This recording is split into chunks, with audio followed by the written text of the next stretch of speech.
Hello student, आप लोग का स्वागत है हमारे चैनल स्टडी पॉइंट जंक्शन पर। आज हम 10वीं कक्षा के थेल्स प्रमेय को सिद्ध करेंगे, जो कि अभी आने वाले बोर्ड एग्जाम के लिए 2022 के लिए इम्पोर्टेंट है। यह किसी न किसी वर्ष आता ही है। तो थेल्स प्रमेय कहता है कि यदि किसी त्रिभुज की एक भुजा के समांतर अन्य दो भुजाओं को भिन्न भिन्न बिंदुओं पर प्रतिच्छेद करने के लिए एक रेखा खींची जाए, तो यह अन्य दो भुजाओं को एक ही अनुपात में विभाजित हो जाती है। यानी कि विभाजित हो जाती है, यह हमको सिद्ध करना है। तो चलिए कोई एक त्रिभुज लेते हैं। यह देखिए एक त्रिभुज बना लिए हैं, ए और बी और सी। तो ये दो रेखा हैं जिसको डी बिंदु पर और ई बिंदु पर प्रतिच्छेद करता है। तो चलिए क्या लिखेंगे, दिया है जो पहले दिया है, यह प्रमेय में कह रहा है वह लिख लेंगे। दिया है कि त्रिभुज एबीसी में क्या कह रहा है कि ये दोनों आपस में समांतर हैं, यानी कि डी समांतर बीसी है,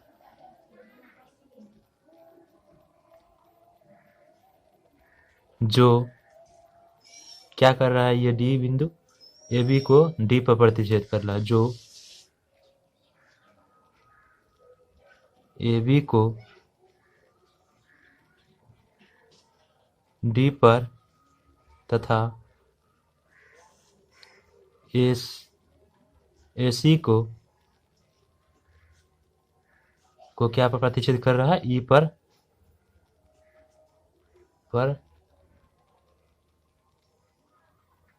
प्रतिच्छेद करता है। इतना बात हम इस फिगर से लिखे हैं। पहले यह फिगर कहाँ बना है, यह प्रमेय को जो कह रहा है उससे, और इसी को हम इस भाषा में लिखे।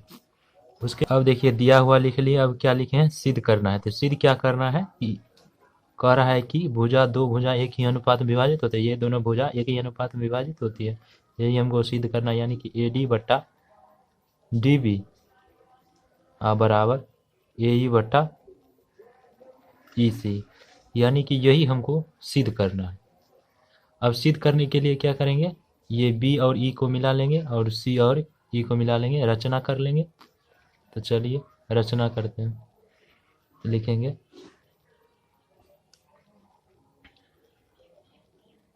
रचना में डी ई तथा सी डी को मिलाया और फिर एक और रचना करेंगे। क्या करेंगे, ई से डी ए बी पर परपेंडिकुलर और डी से ए सी पर परपेंडिकुलर खींचेंगे। फिर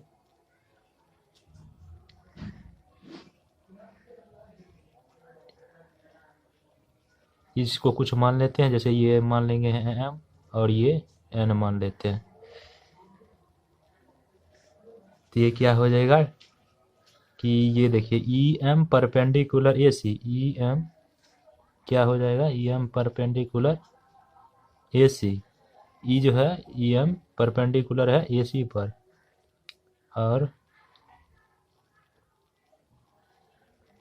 ये देखिए डी एन परपेंडिकुलर किस पर है, ए सी पर। डी एन नहीं, ई एन परपेंडिकुलर है ए बी पर, देखिए गलत लिख दिए।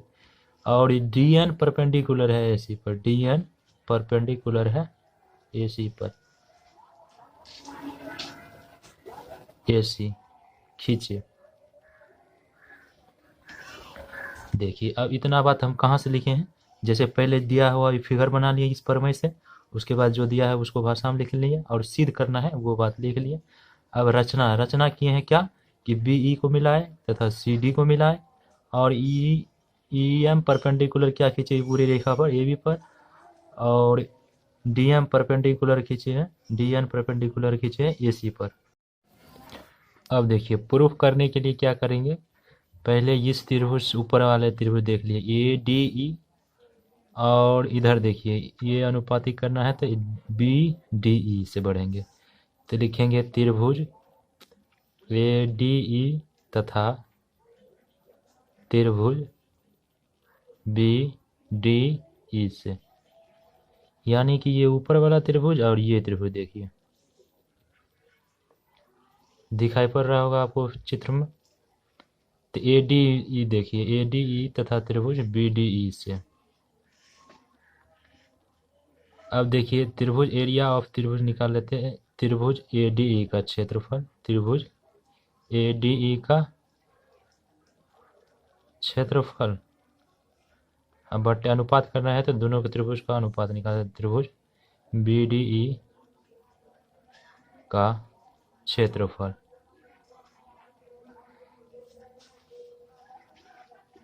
अब यह देखिए त्रिभुज ADE का क्षेत्रफल क्या होता है, तो किसी भी त्रिभुज का क्षेत्रफल होता है हाफ गुने आधार गुने ऊंचाई। तो यह देखिए त्रिभुज ADE में, AD में हाफ आधार, आधार क्या है ये देखिए, आधार इसी पर न बना हुआ है लंब, आधार क्या हो जाएगा AD, और ऊंचाई क्या होगा तो EM, ऊंचाई क्या हो जाएगा EM। अब देखेंगे त्रिभुज BDE में। अब देखिए त्रिभुज BDE का क्षेत्रफल भी क्या होता है हाफ गुने आधार, आधार क्या है इसका, आधार है ये देखिए, ये क्या किस त्रिभुज पर बैठा बना हुआ है DB पर, तो DB गुने ऊंचाई, इस रेखा पर ऊंचाई यही न हो जाएगा, क्या हो जाएगा ऊंचाई EM। तब यह देखिए EM EM cancel, half half cancel, क्या बच गया AD बट्टा DB, क्या बच गया AD बट्टा DB। अब इसी प्रकार क्या करेंगे, इस त्रिभुज ऊपर वाले त्रिभुज ADE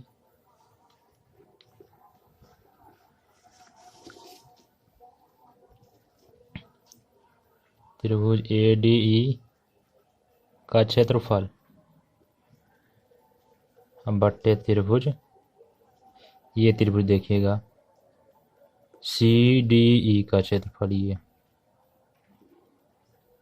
ये पूरा देखिएगा CDE का क्षेत्रफल, त्रिभुज CDE का क्षेत्रफल। तो ADE में, अब इधर देख रहे हैं तो ADE में, इधर देखिए ADE में हाफ गुने आधार क्या हो जाएगा, आधार ये देखिए इधर से लीजिएगा तभी इस बार, तो क्या हो जाएगा आधार A गुना ऊंचाई क्या हो जाएगा DN बट्टा हाफ गुना आधार क्या हो जाएगा, आधार हो जाएगा EC गुना लंब, ये देखिए लंब तो यही है DN। अब ये देखिए DN DN cancel, half half cancel, क्या बच गया AE बट्टा EC, AE बट्टा EC आ गया। अब इसको क्या मान लीजिए, इस समीकरण फर्स्ट, इसको मान लीजिए समीकरण सेकेंड। अब यह देखिए AD और AD कॉमन है, लेकिन BD और CD का क्षेत्रफल, दोनों एरिया ऑफ क्षेत्रफल क्या होगा आपस में बराबर होगा, क्योंकि दोनों ही एक ही आधार पर बना हुआ है। जैसे कि DE देखिए एक ही आधार है तथा दोनों एक ही समांतर रेखा है, BC की समांतर रेखा है। तो लिखेंगे त्रिभुज BDE तथा त्रिभुज CDE एक ही आधार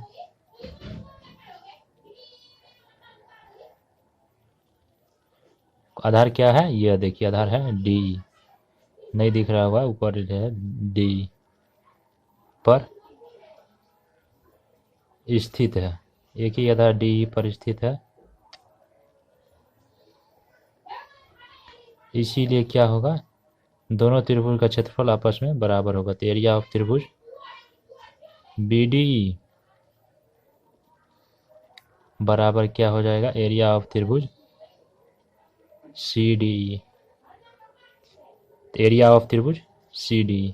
अब इसको मान लीजिए समीकरण थर्ड। आप देखिए समीकरण फर्स्ट सेकंड तथा थर्ड से ये दोनों त्रिभुज भी आपस में बराबर हो गए, तो ये दोनों भुजा भी आपस में बराबर होगा, इसीलिए समीकरण